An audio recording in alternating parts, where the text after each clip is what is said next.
Hello everyone, this is Manuel, and this is my second video on chess endings. I hope you will like it. Alright, let's begin right away. Like I said, this is my second video. On my first video we talked about the very important concept of opposition, basic opposition. Now there is something that I forgot to mention in that first video, so I'm gonna cover that here today. Like we said before in the first video, usually the side that has the opposition is able to get an advantage out of it.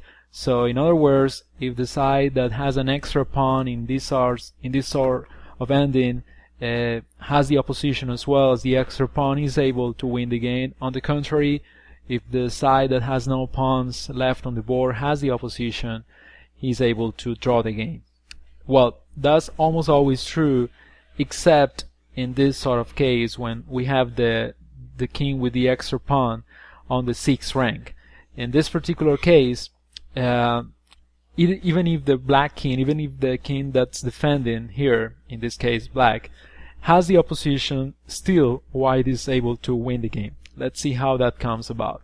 Well, let's imagine for a second that white has the opposition and black has to move. Well, that's even easier for white because, for example, if the black king goes to c8, the only thing that the white king has to do is go to e7, and from e7 he can support the advance of the pawn to d6, d7 and d8. But that's not what we're going to study here.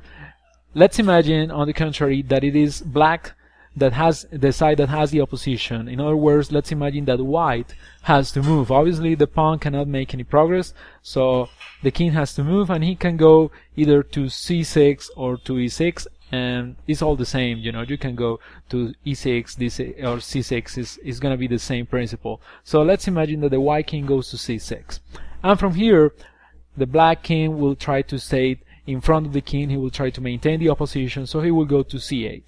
Obviously the white king cannot make any more progress, so it is the pawn's turn to move, and he goes to d6.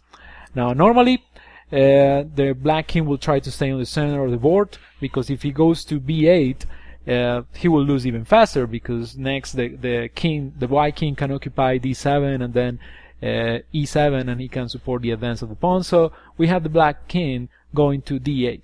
And now comes the most important move in this sort of position. The white pawn goes to d7. And from here we can see how the white pawn in d7 is controlling the important c8 square.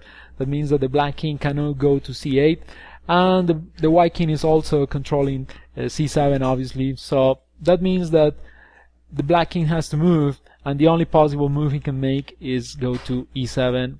And now it's easy to guess the next move for white. He will go with his king to c7, and from c7 he can support the advance of the pawn to d8, get a queen, and next he will win the game.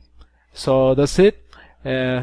Remember that normally having the opposition helps if you're defending against a single pawn and you're able to draw the game, but if the king that has the extra pawn has reached the 6th rank, even having the opposition doesn't help, and normally if he plays correctly he should be able to win the game. That's all for this video. I hope you got something out of it, and don't forget to check the next video in which we will be exploring a much more complex problem. Take care and bye.